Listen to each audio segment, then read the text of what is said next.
아침 6시 박선자는 전기포트가 끓는 소리를 들으며 식탁 위 통장 정리를 마무리합니다. 창문 틈으로 들어온 바람이 장판 위로 길게 미끄러지죠. 남편 박성호는 신문을 반쯤 접은 채 안경을 고쳐 쓰고 있습니다. 부엌 시계가 7시를 가리킬 때 선자는 지난달 병원비 영수증을 서랍에서 꺼내 금액을 확인합니다. 그녀의 손끝이 종이를 누를 때마다 고개가 아주 조금 떨립니다. 냉장고 위 자석 메모에는 가계 지출이 칸칸이 적혀 있습니다. 연료비, 관리비, 카드값이 바둑돌처럼 박혀 있죠.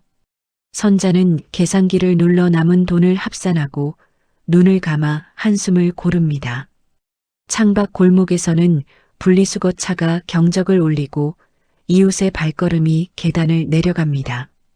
집은 고요하지만 숫자만은 늘어지지 않고 가슴을 찌릅니다. 오늘도 카페에 가실 거예요? 성우가 묻습니다. 네, 8시 반까지는 가야 해요. 선자가 짧게 답합니다. 무리하지 마요. 남편의 말끝이 조심스럽습니다. 조금이라도 보태면 괜찮아질 거예요. 그녀가 의자를 밀며 말합니다. 선자는 출근 가방에 물병과 얇은 가디건을 넣습니다. 주머니에는 대중교통 카드와 동전 지갑이 들어 있습니다. 현관문을 닫기 전 그녀는 거실 불을 한 번 더 확인합니다. 절약은 습관이 되었고 습관은 오늘도 길을 잡아줍니다. 엘리베이터 거울 앞에서 선자는 얼굴을 살피고 머리카락을 귀 뒤로 정리하죠. 낡은 아파트 복도에 햇빛이 번지고 먼지가 얇은 금빛을 냅니다. 버스 정류장에 도착한 시간은 8시입니다. 정류장은 학생과 직장인으로 붐비지만 선자는 줄 끝에 천천히 서 있습니다. 버스가 들어오자 승객들이 한 줄로 타고 선자는 손잡이를 꽉 잡습니다. 창밖에 고층 아파트와 공사 펜스가 번갈아 지나가요. 그녀는 통장 잔액을 머릿속으로 다시 떠올리고 식비를 어떻게 줄일지 순서를 세웁니다. 카페에 가까워질수록 마음이 약간 가벼워지고 발걸음이 또렷해집니다. 문을 열자 커피 향이 먼저 달려와 코끝에 맺힙니다. 윤미정 사장은 시계를 보며 고개를 끄덕입니다. 오전 9시 오픈 준비가 시작되고 선자는 테이블을 닫고 유리 진열장을 정돈합니다. 컵과 소스를 정위치에 올려놓는 동작이 군더더기 없이 매끈합니다. 선자님, 오늘 주문 많을 것 같아요. 미정의 목소리가 카운터 위로 넘칩니다. 괜찮아요. 천천히 맞춰보죠. 선자가 짧게 미소를 보입니다. 첫 손님들이 들어오고 선자는 주문을 적고 결제를 돕습니다. 작은 실수 없이 고객의 손에 따뜻한 컵이 건네집니다. 11시가 가까워지자 단골들이 늘기 시작하고 카페는 낮은 소음으로 차오릅니다. 선자는 유리창 너머로 골목시장을 힐끗 보며 점심 재료 가격을 가늠합니다. 그녀는 머릿속 수첩에 콩나물과 두부를 적고 할인 시간대를 떠올리죠. 카운터 앞에 중년 남성이 서서 메뉴판을 천천히 훑습니다. 정아석, 단정한 재킷과 부드러운 표정이 눈에 띕니다.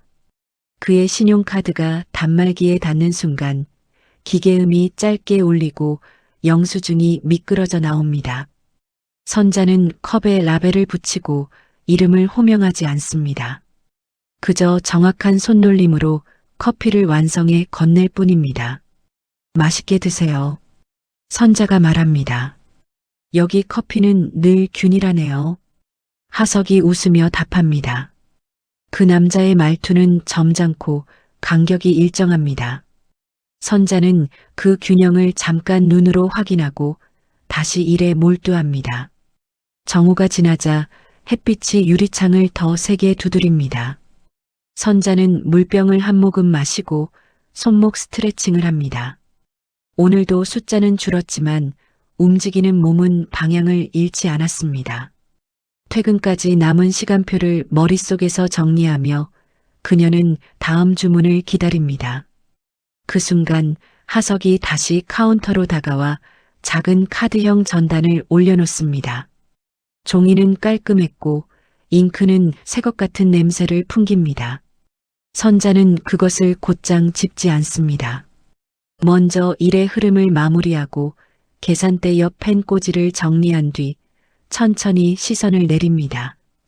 고요한 호기심이 그녀의 어깨를 스치고 지나갑니다.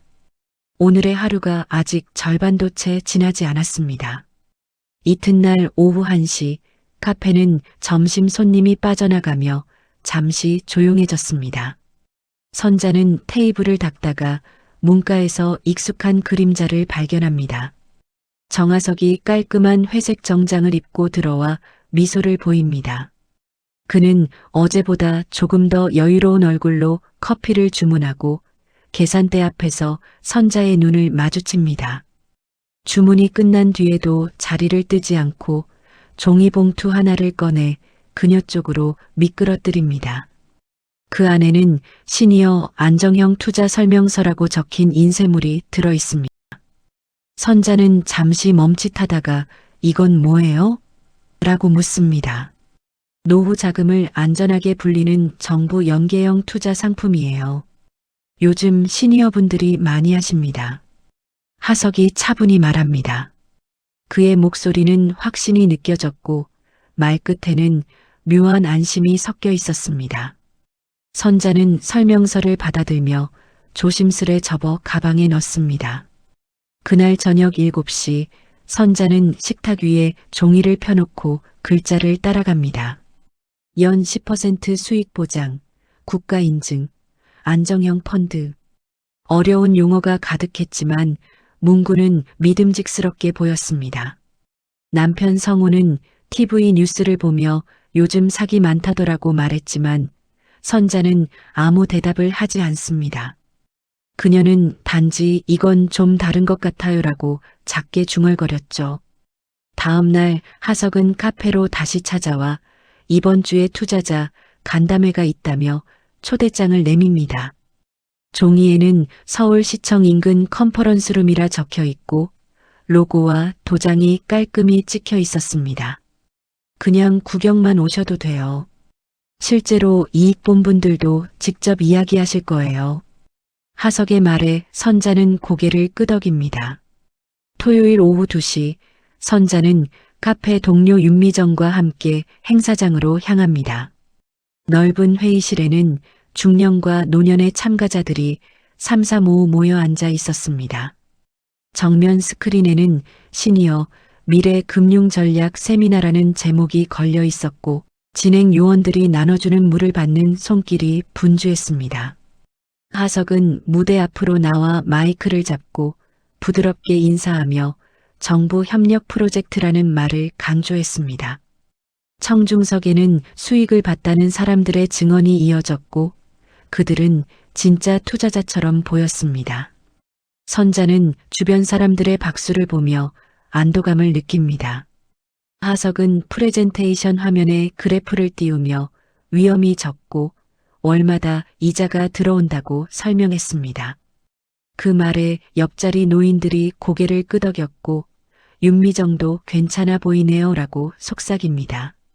세미나가 끝나고 하석은 선자에게 명함을 건넵니다. 명함에는 정하석 시니어 재테크 컨설턴트라는 직함이 인쇄되어 있었습니다. 선자는 그것을 지갑에 넣으며 생각해 볼게요라고 말합니다. 하석은 서두르실 필요는 없지만 조기 참여자 혜택이 있습니다라며 가볍게 웃었습니다. 그의 눈빛은 조급하지 않았고 오히려 믿음을 기다리는 여유가 묻어 있었습니다. 집으로 돌아오는 길, 선자는 버스 창가에 앉아 명함을 꺼내 다시 봅니다. 노을빛이 명함 위로 번지며 금색 인쇄가 반짝입니다. 그녀는 정부 연계형이라는 단어를 다시 입안에서 되뇌며 어딘가 마음이 놓이는 듯한 표정을 짓습니다. 그때 버스 안내 방송이 울리고 그녀의 시선은 천천히 도심의 불빛으로 옮겨갑니다. 현실의 피로와 불안 사이에서 단 하나의 희망이 손끝에 걸린 듯 했습니다. 월요일 오전 11시 카페는 평일답게 한산했습니다. 선자는 계산대 뒤에서 커피를 내리며 멍하니 생각에 잠겨 있었습니다. 지난주 간담회에서 본 그래프와 안정형이라는 단어가 머릿속을 맴돌았죠. 정하석이 말하던 한 달에 한 번 이자가 들어옵니다라는 문장이 자꾸만 귓가에 남았습니다. 그녀는 퇴근 후 은행을 들러야겠다고 마음속으로 결심합니다. 오후 4시 선자는 앞치마를 벗고 카운터를 정리한 뒤 조용히 나섭니다. 은행 창구에는 노년층 고객들이 길게 줄을 서 있었고 직원들의 설명이 이어졌습니다. 그녀는 기다리는 동안 통장 잔액을 바라보며 속으로 계산을 반복했습니다. 결국 5천만 원을 인출하며 절반만 해보자고 스스로를 달랩니다. 손에 든 봉투는 묵직했지만 마음 한구석은 가볍지 않았습니다. 다음 날 오후 1시 선자는 약속 장소인 작은 사무실로 향했습니다. 서울 종로의 오래된 건물 5층, 유리문에는 하모니 시니어 자산관리라는 간판이 걸려 있었습니다. 사무실 안은 깔끔했고 직원 복장을 한 젊은 여성 2명이 서류를 정리하고 있었습니다. 정하석은 밝은 미소로 그녀를 맞이하며 오시느라 고생하셨습니다라고 인사했습니다. 회의실 책상 위에는 인쇄된 계약서, 도장, 영수증이 가지런히 놓여 있었습니다. 걱정 마세요. 이건 정부 협력 프로그램이라 절대 손해가 없습니다. 그는 자신 있게 말했습니다. 선자는 그의 눈빛을 확인하듯 바라보다 펜을 들어 서명을 했습니다. 서류에 찍힌 도장 소리가 유난히 크게 울렸습니다. 하석은 봉투를 받아 계산기를 두드리며 이번 주 금요일부터 바로 이자가 입금될 겁니다라고 말했습니다. 그녀는 안도한 듯 고개를 숙이고 손에 남은 계약서를 조심스레 가방에 넣었습니다. 그 주 금요일 실제로 통장에 50만 원이 입금되었습니다. 선자는 스마트폰 뱅킹 화면을 들여다보며 작은 미소를 지었습니다. 정말 약속대로 들어왔네. 혼잣말처럼 흘러나온 말이 부엌의 고요한 공기를 흔듭니다. 남편 성우는 무슨 돈이야? 라고 물었지만 선자는 그냥 예금이자예요 라며 얼버무렸습니다. 그날 밤 그녀는 오랜만에 마음이 편안해져 깊은 잠에 들었습니다. 며칠 뒤 하석은 다시 연락을 해왔습니다. 지금 프리미엄 투자자분들께만 특별 이유를 적용하고 있습니다. 이번 기회는 마지막이에요. 그는 부드럽게 설명하며 한정된 기회라는 말을 반복했습니다. 선자는 망설였지만 이미 수익이 들어온 경험이 그녀의 마음을 누그러뜨렸습니다. 결국 다음 날 그녀는 나머지 5천만 원을 송금했습니다. 며칠 후 하석의 연락이 뜸해졌습니다. 카카오톡 메시지에 회색 체크만 남았고 전화는 연결되지 않았습니다. 카페에도 그의 모습은 보이지 않았습니다. 출장 중이라네요. 윤미정이 남긴 짧은 말이 불안의 시작이었습니다. 선자는 다시 전화를 걸어봤지만 같은 자동응답음만 반복되었습니다. 마음속에 뭔가 무너지는 소리가 들렸습니다. 그녀는 가방을 챙겨 사무실이 있던 건물로 달려갔습니다. 엘리베이터 문이 열리자 5층 복도는 텅 비어 있었습니다. 유리문에는 임대문이라고 적힌 종이 한 장이 붙어 있었습니다. 그녀의 손끝이 떨렸고 종이 모서리가 구겨졌습니다. 낯선 바람이 복도를 스치며 서류 봉투를 흔들었고 선자의 눈이 천천히 흔들렸습니다. 그 순간 무언가 되돌릴 수 없다는 사실이 가슴 깊숙이 내려앉았습니다. 다음 날 오전 10시 박선자는 경찰서 민원실 앞 의자에 앉아 있었습니다. 손에 쥔 접수표는 땀에 젖어 구겨졌고 얼굴에는 긴장과 피로가 섞여 있었습니다. 번호가 불리자 그녀는 천천히 일어나 창구 앞으로 걸어갔습니다. 투자 사기 피해 신고하시죠? 경찰관의 담담한 목소리가 들립니다. 선자는 고개를 끄덕이며 계약서와 영수증, 송금 내역을 꺼냈습니다. 경찰관은 서류를 넘겨보며 비슷한 신고가 이미 여러 건 접수됐습니다라고 말했습니다. 그 말에 선자의 어깨가 한순간 내려앉았습니다. 회수는 쉽지 않을 겁니다. 대부분 해외로 빠져나갔어요. 경찰관의 말은 단호했습니다. 선자는 입술을 깨물며 고개를 끄덕였고 서류를 다시 가방에 넣었습니다. 밖으로 나오자 햇빛이 눈을 찔렀습니다.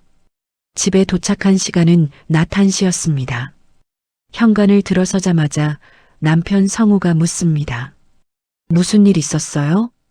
그 돈 다 사기였어요. 선자의 목소리가 떨렸습니다. 성우는 잠시 아무 말도 하지 않다가 식탁을 주먹으로 내리쳤습니다. 내가 뭘 했어요? 그런 거 하지 말라 했잖아요. 그의 목소리가 거실을 울렸고 선자는 그 자리에 얼어붙었습니다. 다 내 잘못이에요. 그녀의 눈가가 붉게 번집니다. 성우는 말을 잇지 못한 채 문을 열고 밖으로 나가버렸습니다. 문이 닫히자 집안은 고요했고 벽식의 초침 소리만이 규칙적으로 울렸습니다. 이튿날 오후 선자는 금융감독원에 들러 피해 접수를 진행했습니다. 긴 복도 끝 창구마다 비슷한 얼굴의 노년층들이 줄지어 서 있었습니다. 서류를 내밀며 저도 같은 건으로 왔습니다라고 말하자 직원이 피로한 표정으로 고개를 끄덕였습니다. 최근에 이런 사건이 많아요. 사기단이 조직적으로 움직입니다. 직원의 말은 위로 같았지만 선자의 귀에는 멀게 들렸습니다. 그녀는 의자에 앉아 다른 피해자들의 대화를 들었습니다. 나는 퇴직금 전부 넣었어. 내 친구는 집까지 팔았대. 서로의 사연이 이어질 때마다 선자의 가슴은 점점 조여들었습니다. 그녀는 잠시 창밖을 보았습니다. 건너편 거리에는 퇴근길 직장인들이 바쁘게 걸어가고 있었습니다. 그 평범한 일상이 멀게 느껴졌습니다. 저녁 7시 집으로 돌아온 선자는 휴대폰을 들여다보며 가족단체 채팅방을 열었습니다. 엄마, 무슨 일이에요? 아들의 메시지가 떠 있었고 그녀는 답을 망설였습니다. 결국 모든 사실을 털어놓았습니다. 잠시 후 전화가 걸려왔고 아들은 격앙된 목소리로 따졌습니다. 왜 그런 걸 믿었어요? 아버지도 말리셨잖아요. 미안하다, 정말 미안해. 그녀는 울음을 참으며 말했다. 전화가 끊기고 난 뒤 그녀는 소파에 앉아 한참을 움직이지 못했습니다. TV에서는 예능 프로그램이 흘러나왔지만 아무 말도 들리지 않았습니다. 부엌에 전등만 켜진 채 식탁 위 서류들이 어지럽게 흩어져 있었습니다. 그녀는 천천히 봉투를 모아 정리하며 한 장 한 장 다시 넘겼습니다. 도장과 서명, 그리고 하석의 이름이 눈앞에 선명히 남아 있었습니다. 며칠 뒤 경찰로부터 연락이 왔습니다. 피해자 모임이 만들어지고 있습니다. 함께 하시겠습니까? 선자는 잠시 망설이다가 네라고 작게 대답했습니다. 그녀는 전화를 끊고 창문을 열었습니다. 차가운 바람이 들어와 커튼을 흔들었습니다.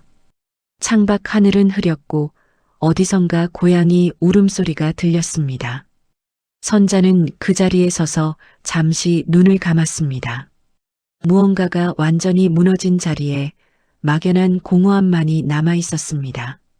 그녀는 속으로 되뇌었습니다. 그래도 뭔가 해야지. 그 작은 결심이 어둠 속에서 희미하게 숨을 쉬고 있었습니다. 일요일 오후 3시 박선자는 낡은 건물 3층 회의실 앞에 섰습니다. 문에는 시니어 피해자 모임이라는 흰 종이가 붙어 있었고 안에서는 잔잔한 대화 소리가 흘러나왔습니다. 그녀는 조심스럽게 문을 열고 들어갔습니다.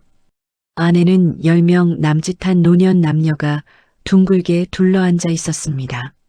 책상 위에는 각자 준비해온 서류와 계약서가 쌓여 있었고 커피 향이 희미하게 떠돌았습니다. 어서 오세요. 저는 이정아라고 합니다. 앞줄의 여성이 따뜻하게 인사했습니다. 그녀는 백발을 단정히 묶은 60대 후반의 여성이었고 손에는 노트를 꼭 쥐고 있었습니다. 저도 전 재산을 잃었어요. 그래서 이렇게 모이게 됐습니다. 정화의 말에 여기저기서 한숨이 터졌습니다. 선자는 고개를 끄덕이며 빈자리에 앉았고 주머니에서 계약서를 꺼내 책상 위에 올려두었습니다. 자신과 비슷한 얼굴들 속에서 묘한 위로가 번졌습니다. 잠시 후 문이 열리고 젊은 여성이 들어왔습니다. 짙은 남색 정장 차림의 변호사 김도연이었습니다. 그녀는 간단히 인사한 뒤 노트북을 켜고 화면을 연결했습니다. 저는 이번 사건의 피해자들을 대신해 단체 소송을 준비 중입니다. 화면에는 하모니 시니어 자산관리 피해 현황이라는 제목이 떠올랐습니다. 피해자는 전국적으로 80명이 넘었고 피해액은 총 37억 원에 달했습니다. 그녀의 목소리는 또렷하고 단단했습니다. 지금 당장은 돈을 돌려받기 어렵겠지만 여론이 움직이면 수사가 다시 시작될 겁니다. 선자는 처음으로 누군가가 자신들을 진심으로 도우려 한다는 느낌을 받았습니다. 회의가 끝나갈 무렵 도연은 피해자들에게 각자의 사연을 기록해달라고 부탁했습니다. 선자는 집에 돌아와 밤 10시까지 손으로 글을 썼습니다. 처음 사무실을 방문하던 날 계약서에 도장을 찍던 순간 그리고 문이 닫혀있던 건물 복도 그녀는 모든 장면을 있는 그대로 적었습니다. 펜 끝이 떨렸지만 글은 한 줄씩 이어졌습니다. 며칠 뒤 도연은 피해자들의 진술서를 모아 언론사에 제보했습니다. 지역 방송국에서 시니어 대상 투자 사기라는 특집을 다루기로 했습니다. 카메라 앞에 선 정화는 침착하게 말했다. 우리가 잃은 건 돈이 아니라 믿음이에요. 그 한마디에 선자의 눈이 붉어졌습니다. 보도가 나간 다음 날 경찰은 사건을 재조사하기 시작했습니다. 하석의 얼굴이 뉴스 화면에 공개되자 피해자 단체 채팅방에는 잡혔으면 좋겠다는 메시지가 쏟아졌습니다. 선자는 화면을 바라보다가 가만히 두 손을 모았습니다. 자신처럼 절망에 빠졌던 사람들이 이제 서로의 이름을 부르고 있었습니다. 희미한 불빛 아래서 그들의 연대는 조금씩 형태를 갖춰가고 있었습니다. 도연은 회의가 끝난 뒤 선자에게 다가와 조용히 말했습니다. 다시 시작하실 수 있을 거예요. 이건 끝이 아니라 과정이에요. 그녀의 말은 위로라기보다 약속처럼 들렸습니다. 선자는 미소를 지으며 고개를 끄덕였습니다. 무너졌던 삶의 잔해 속에서도 이제는 함께 설 자리를 찾고 있었습니다. 일주일 뒤 월요일 오후 2시 김도연의 사무실에는 서류 뭉치가 산처럼 쌓여 있었습니다. 창밖으로는 회색 하늘이 내려앉았고 컴퓨터 화면에는 수십 개의 계좌 내역이 빼곡히 떠 있었습니다. 도연은 모니터를 바라보다가 피로한 눈을 비비며 말했다. 이 계좌, 돈이 빠져나간 경로가 이상해요. 그녀 옆자리에서 박선자는 조용히 노트를 펴고 메모를 적었습니다. 하석의 이름이 찍힌 거래 내역은 한 계좌에서 여러 해외 계좌로 분산되어 있었습니다. 이건 단순한 개인 사기가 아니라 조직이에요. 도연의 목소리가 낮게 가라앉았습니다. 그녀는 곧바로 경찰 수사팀에 전화를 걸어 증거 자료를 메일로 보냈습니다. 피해자 진술서와 송금 기록이 일치합니다. 재수사 요청드립니다. 선자는 그녀의 단호한 태도에 다시금 마음이 끌렸습니다. 며칠 후 경찰청 회의실에서 피해자 대표와 도연이 참석한 회의가 열렸습니다. 수사관은 해외 도피 가능성이 높다며 인터폴 협조를 검토 중이라 설명했습니다. 프로젝터 화면에는 하석의 여권 사진과 공항 CCTV 영상이 비쳤습니다. 그는 인천공항에서 동남아행 비행기에 오르는 모습이었습니다. 회의실 안 공기가 단단히 얼어붙었습니다. 그래도 이건 큰 진전이에요. 도연이 침착하게 말했습니다. 선자는 눈을 감고 고개를 끄덕였습니다. 그녀는 여전히 돈을 되찾을 수 있을지 모르지만 진실이 드러난다는 사실만으로도 가슴이 조금 시원했습니다. 회의가 끝난 뒤 도연은 언론에 보도자료를 전달했습니다. 우린 포기하지 않았다는 걸 보여줘야 해요. 그 주 금요일 지역 뉴스에서 다시 한번 사건이 방송되었습니다. 기자들은 시니어 대상 금융사기, 국제조직 연루 정황이라는 자막을 내보냈습니다. 인터뷰에 나온 도연은 또렷한 목소리로 말했다. 피해자들은 단순한 숫자가 아닙니다. 이건 세대 전체의 신뢰 문제입니다. 선자는 화면 속 그녀를 바라보며 조용히 손을 모았습니다. 다음 날 피해자 단체 채팅방은 다시 수사가 시작됐다는 소식으로 활기를 띠었습니다. 그날 오후 경찰은 하석이 현지 경찰에 체포됐다는 소식을 전했습니다. 그는 해외 공항 인근 숙소에서 가짜 신분증을 소지한 채 발견됐습니다. 소식을 들은 선자는 주방 의자에 앉아 손을 떨었습니다. 눈물이 나려 했지만 이젠 울지 않았습니다. 몇 달 뒤 하석은 송환되어 재판에 넘겨졌습니다. 법정 안 그는 차분한 표정으로 상선에게 이미 돈을 넘겼다고 진술했습니다. 검찰은 그가 조직의 중간책이었음을 확인했습니다. 피해자들은 방청석에서 그 장면을 묵묵히 지켜봤습니다. 선자는 판사의 목소리를 들으며 조용히 손가락을 맞잡았습니다. 판결은 유죄였고 징역 8년이 선고되었습니다. 그러나 회수된 피해 금액은 고작 일부뿐이었습니다. 선자는 통장에 입금된 2천만 원을 보며 깊은 숨을 내쉬었습니다. 돈은 돌아오지 않았지만 잃어버린 시간을 조금은 되찾은 듯 했습니다. 그녀의 눈빛에는 분노 대신 묵직한 평온이 자리했습니다. 봄이 막 시작된 아침 9시 카페 문이 열리며 커피 향이 퍼졌습니다. 박선자는 앞치마를 메고 조용히 손님을 맞았습니다. 그녀의 손놀림은 여전히 정확했고 눈빛에는 지난 시간의 흔적이 묻어 있었습니다. 한동안 집에 머물며 세상과 단절되었지만 도연의 권유로 다시 일을 시작했습니다. 윤미정 사장은 따뜻한 미소로 다시 돌아와줘서 고마워요라며 컵을 건넸습니다. 선자는 이제는 집에만 있으면 더 힘들어요라며 짧게 웃었습니다. 그 말은 단순한 인사가 아니라 다시 세상으로 나가겠다는 다짐이었습니다. 창가 자리에는 익숙한 단골들이 앉아 신문을 읽고 있었습니다. 그들은 TV에서 본 얼굴을 알아보고 조심스럽게 말을 걸었습니다. 뉴스에서 봤어요. 정말 고생 많으셨죠. 선자는 머쓱하게 웃으며 고개를 숙였습니다. 이젠 괜찮아요. 덕분에 많이 배웠어요. 그녀의 목소리는 담담했지만 단단했습니다. 점심 무렵 도연이 카페로 찾아왔습니다. 서류 가방을 든 그녀는 주문 대신 작은 상자를 내밀었습니다. 새로운 법안이 통과됐어요. 시니어 금융보호법이요. 선자는 놀란 듯 눈을 크게 떴습니다. 그게 정말로요? 도연은 고개를 끄덕이며 당신 덕분이에요. 피해자들의 목소리가 바뀌게 했어요. 라고 말했습니다. 그 말에 선자는 짧게 숨을 들이마시며 벅찬 미소를 지었습니다. 그날 오후 카페 한쪽 벽에는 새로운 포스터가 붙었습니다.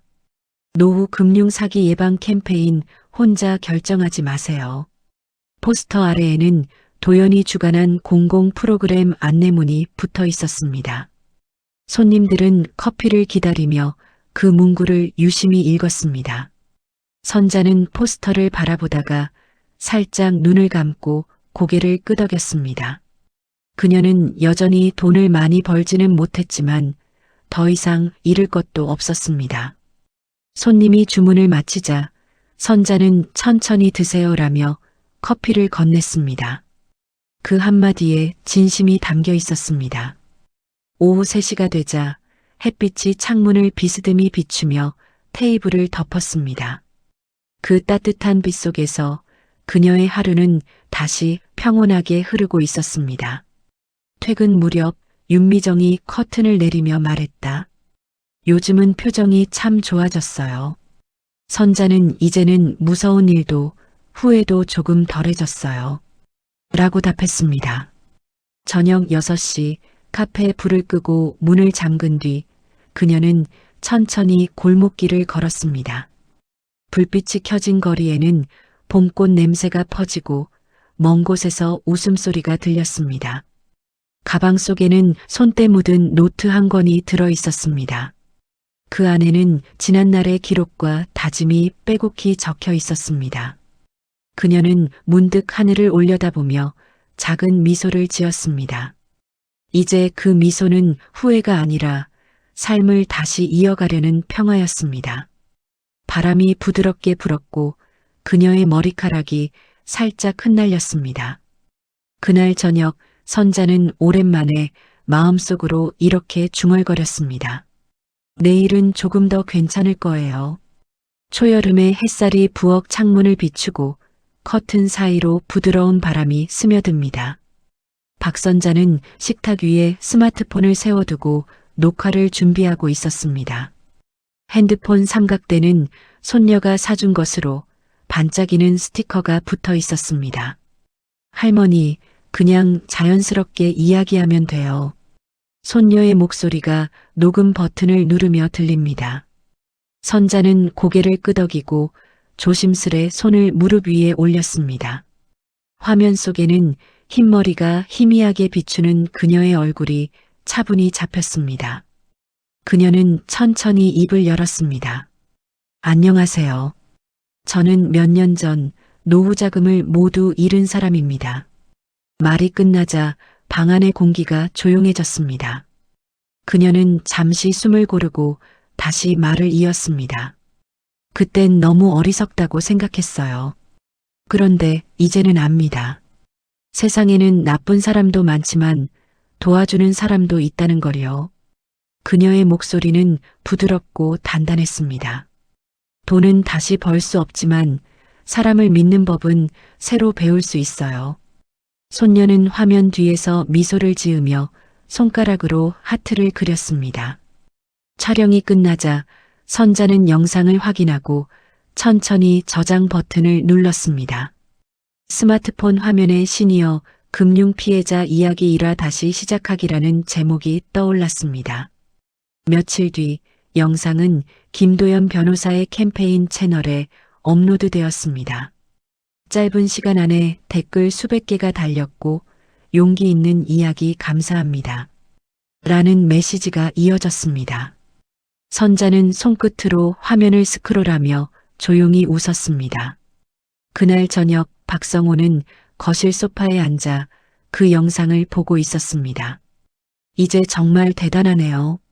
선자가 웃으며 이제야 조금 마음이 편해졌어요. 라고 말했습니다. 성우는 고개를 끄덕이며 조용히 손을 잡았습니다.